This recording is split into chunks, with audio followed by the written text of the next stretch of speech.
Do you know what one of the most common requests of a child is that's being put to bed? Tell me a story. Tell me a story. Now, you could have said, I need a drink of water, I gotta go to the bathroom, and quite frankly, those are all just delay tactics, so they don't have to drift off to sleep. But why do you suppose a child requests to be told a story? Tom? Why do they request Yeah, it? why do they request to be told a story? Their inquisitiveness to learn. Their inquisitiveness to learn. That's a great answer. Wrong, but it's a great answer. They're inquisitive. But are they really any different than adults? Because storytelling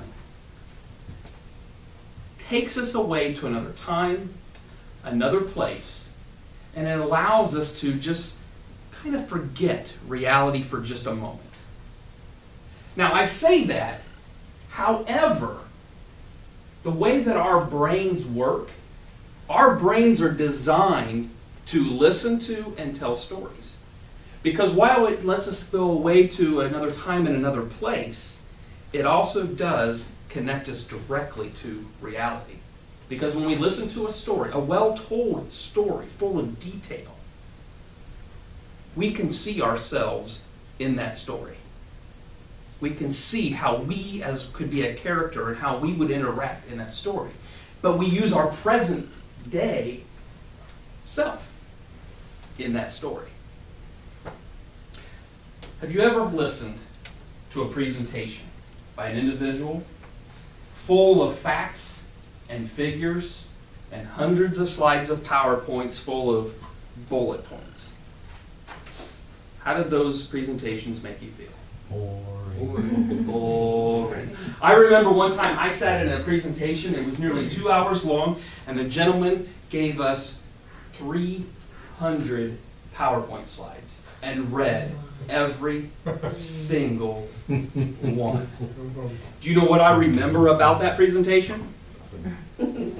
I remember sitting there going, wow, I wish I had these 2 hours back. But have you ever heard a presentation from someone who gave you a story full of colors and details and sounds and actions and relationships between the characters? How did those stories make you feel? You join in. You join in. Do you remember them? Better. Better. Now, I don't want to get too scientific, but our brains work in a manner in which allow us to think about our life as one big story. We think about all the experiences we've ever had as a series of stories. We remember where we were, we remember the colors, we remember smells, we remember sounds, we remember relationships, we remember conversations. And the reason why is this. Our brain is made up of cortexes, or areas of the brain.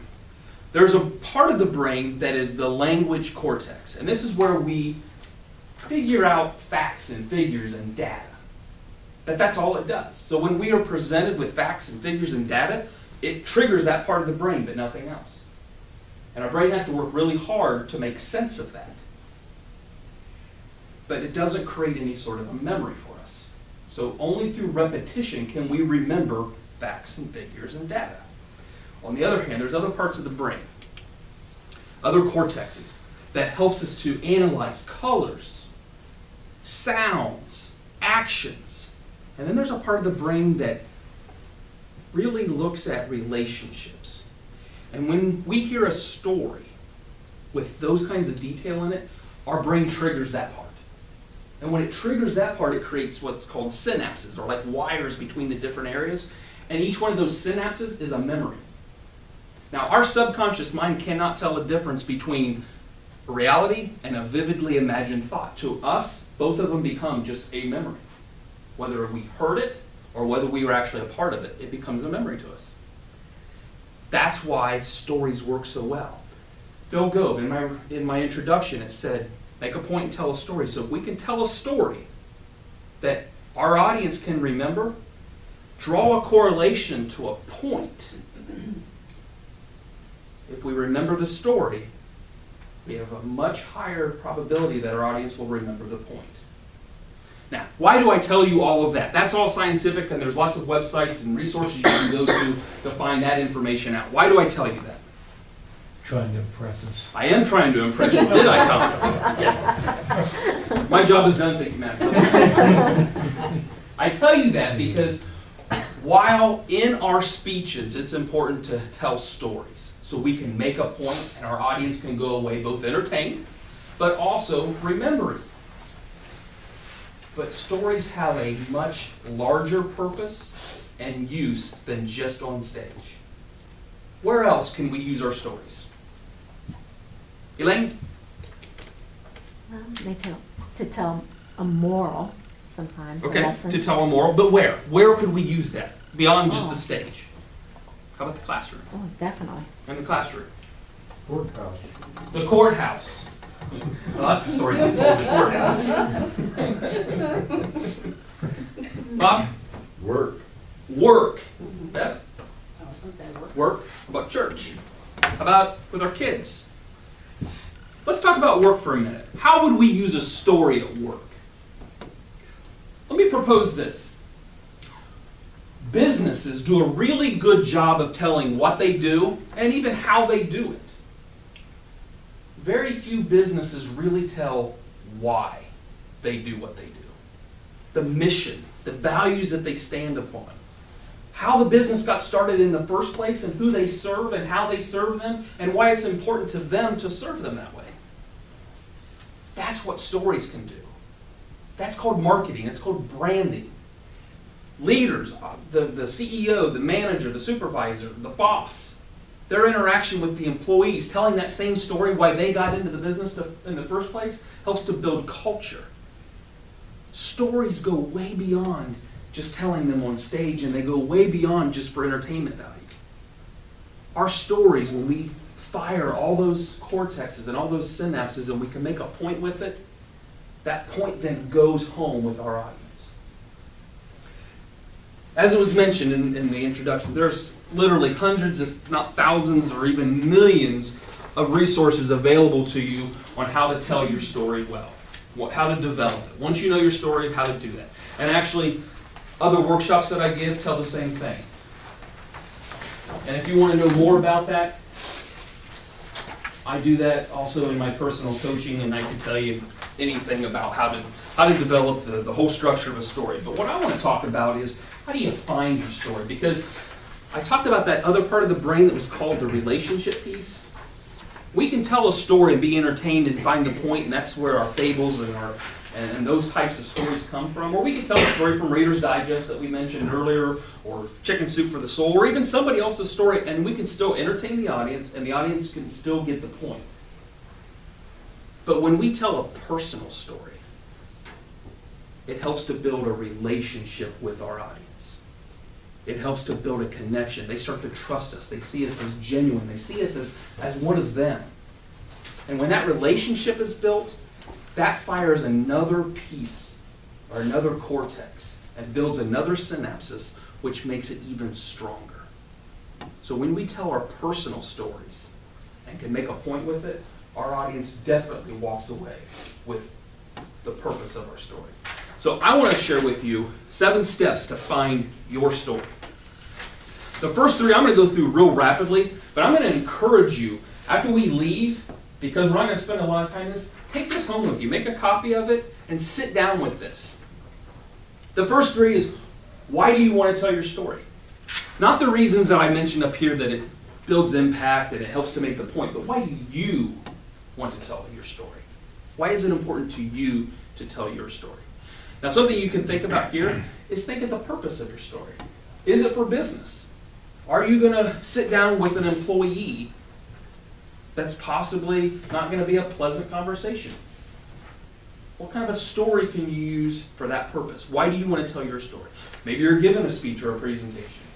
Maybe it's at church. Maybe it's at the courthouse. Maybe it's in court, Jim. What story are you going to tell? I'm innocent.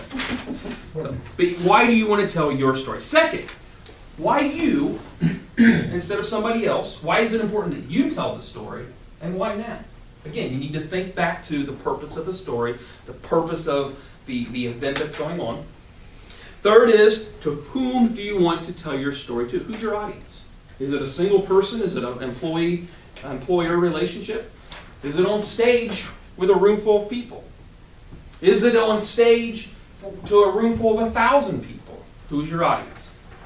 Now here's the four that I want. Number 4, 5, 6, and 7 are the ones I really want to focus on here. What do you want your audience to learn and or remember? What do you want them to learn and or remember about your speech? Knowing what you want them to walk away with is so valuable in creating your story. The next step. When was the moment that you learned that? So you want them to learn something, and it's understandable that you've already learned it. You know it because that's you want them to know it. But when did you learn it? When was your aha moment? When did that light bulb go off that you learned that? Knowing when that happened is vitally important to telling your story. Then the next step, why was that moment so important to you? Did it change your life? Did you do something differently as a result of that? Did you think differently? Did you start doing something on a daily basis that improved your life or made your life easier because you learned that? You need to uncover that and discover that. And then the last piece is, what do you want your audience to know, think, do, or act differently as a result of hearing your story? So what we're doing is we need to figure out who our audience is and who we're telling it to, because this works for every instance. Every time we're going to be engaged with an audience, whether it's an audience of 1 or an audience of 10,000, if we know what our purpose is and why we want to tell our story, we can follow the same format each time. And we understand what is it that we want them to know, when did we learn it, why was it important to us, and what do we want them to do now that they've heard it. That's the call to action. So as I wrap up, it's important to tell stories. Not just for the sake of making a speech more entertaining and be remembered, but there's actually a very scientific reason why stories need to be told. Because if you have a point that you want to make, if something has impacted your life so much that you want other people to know it, the best way for them to know it and learn it and remember it is to tell a very personal story about how you learned it, and when you learned it, and why it was important. So as we leave, it's really important for you to take this home with you. Each time you have a story to tell, go through this format. And if you ever have any questions, don't hesitate to call me. Always happy to help. The next step, the next workshop, we'll work on how to take that story and build the structure around it so you can tell it, but not only just tell it, but tell it well.